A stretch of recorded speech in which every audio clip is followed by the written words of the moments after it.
नमस्कार। सब राम भक्तों को राम राम। आज बालकांड में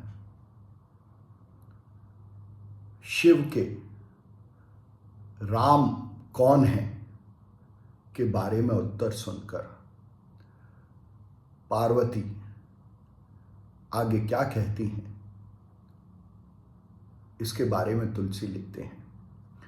सुनी शिव के भ्रम भंजन बचना, मिटे गई सब कुतर्क के रचना।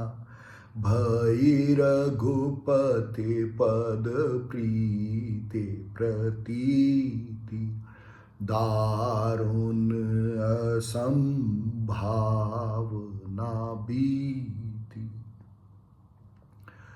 तुलसी कहते हैं कि शिव के राम के बारे में जो भ्रम है, उस भ्रम को खत्म करने वाले जो उत्तर सुने तो पार्वती के जितने भी संशय और भ्रम थे, जितने भी कुतर्क थे, तुलसी ने कुतर्क शब्द यूज किया कि राम कौन है, ये एक कुतर्क है।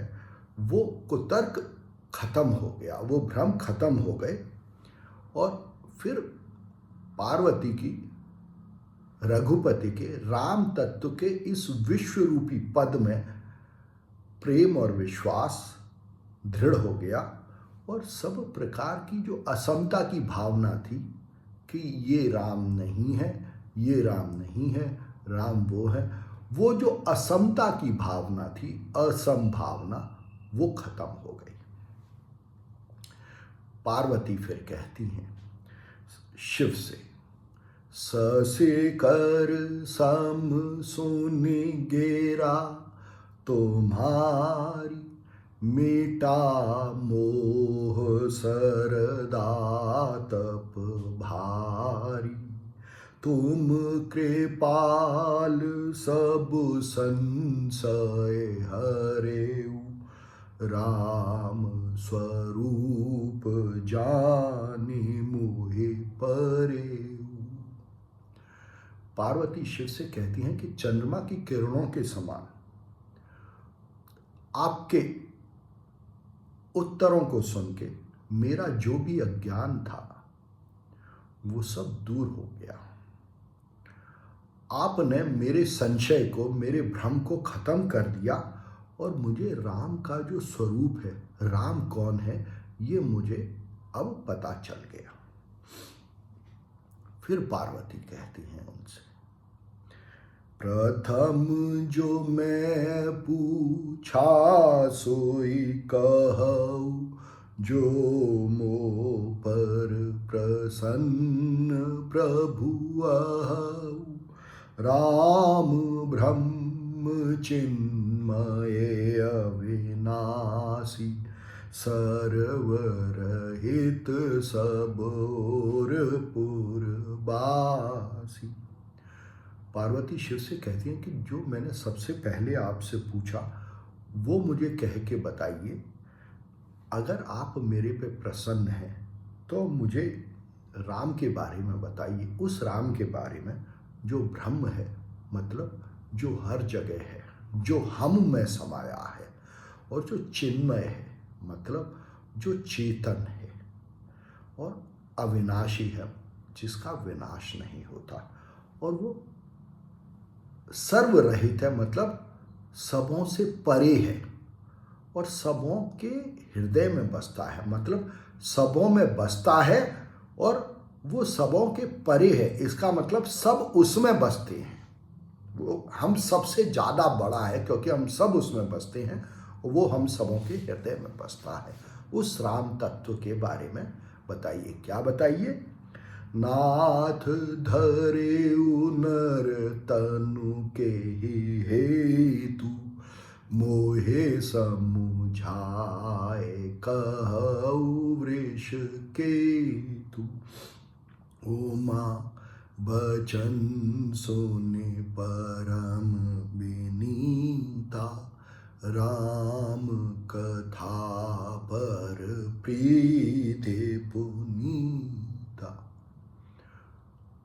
पार्वती शिव से कहती हैं कि वो जो ब्रह्म तत्व है, जो हर जगह है, अविनाशी है, उस ब्रह्म तत्व ने, उस राम तत्व ने मनुष्य का शरीर किस कारण से धारण किया है, यह मुझे समझा के बताइए।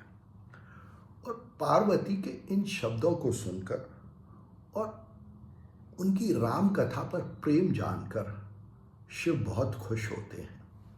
तुलसी लिखते हैं, हिय हर्षे कामारे तब शंकर सहज सोजा, बहु विधियो महे प्रशंसे पुनि, बोले कृपा निधान। शिव, जिनमें कि किसी प्रकार की कामना नहीं है, वो बहुत खुश होते हैं पार्वती के इन शब्दों को सुनकर। और फिर पार्वती की प्रशंसा करके शिव कहते हैं, क्या कहते हैं, हरि गुण नाम अपार, कथा रूप अगणित अमित, मैं निज मते अनुसार, कहूँ मां सादर सुनहु। शिव कहते हैं पार्वती से कि हरि के, भगवान के या राम के जो नाम है वो बहुत सारे हैं, उनके गुण बहुत सारे हैं, उनके रूप बहुत सारे हैं और उनकी कथा बहुत सारी है, और ये सब अमित हैं, मतलब जिनकी कोई सीमा नहीं है, अगणित हैं, इन चीज को गिना नहीं जा सकता। और फिर कहते हैं कि मैं अपनी बुद्धि के अनुसार उमा उनको कहूँगा और आप आदर के साथ सुनिए।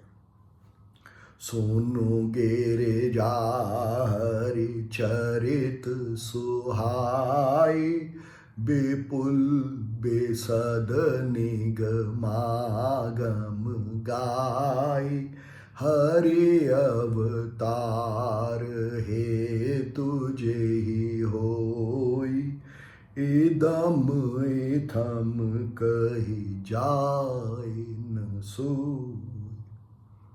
शिव कहते हैं कि गिरिजा, राम के चरित्रों को सुनो, जो कि बहुत सारे हैं और गूढ़ हैं, ध्यान से समझ में आते हैं, और जिनको कि वेदों ने गाया है। राम के बहुत सारे चरित्र हैं, क्योंकि सारे मनुष्य राम के ही चरित्र हैं। हर मनुष्य के रूप में राम ने ही, भगवान ने ही अवतार लिया है। तो सारे मनुष्यों के चरित्र अगणित अमित हैं, इसीलिए सब राम के चरित्र हैं।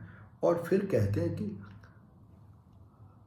राम का या भगवान का मनुष्य रूप में अवतार किस लिए होता है, इसके बारे में कुछ पक्का नहीं जा सकता, कुछ भी पक्का नहीं कहा जा सकता। बहुत सारे कारण हैं इसके। राम अतर के बुद्धि मन बानी, मत हमार अस सुनहि सयानी, तदपि संत मुनि वेद पुराना, जस कछु कहें स्वमते अनुमान। कहते हैं कि राम का वर्णन मन से, वाणी से और बुद्धि से किया नहीं जा सकता। वो सब प्रकार के तर्कों के परे है, उनके बारे में किसी भी प्रकार का तर्क दिया नहीं जा सकता। शिव कहते हैं कि ये हमारा मत है कि राम को किसी भी तर्क से नहीं समझाया जा सकता, पर संत मुनि वेद और पुराण जो कुछ कहते हैं वो मैं अपनी बुद्धि के अनुसार और अपने अनुमान के अनुसार आपको बताता हूँ। तस मैं सो मुखे सुनावहूँ तो समुझे पर जस कारण मोहि। राम का अवतार मनुष्य रूप में किस किस कारण से होता है, जो मुझे समझ में आता है वो पार्वती मैं आपको सुनाता हूँ। तो शिव पार्वती को राम के मनुष्य रूप में अवतरित होने की कारण सुनाते हैं, वो आगे के अंकों में। धन्यवाद, नमस्कार।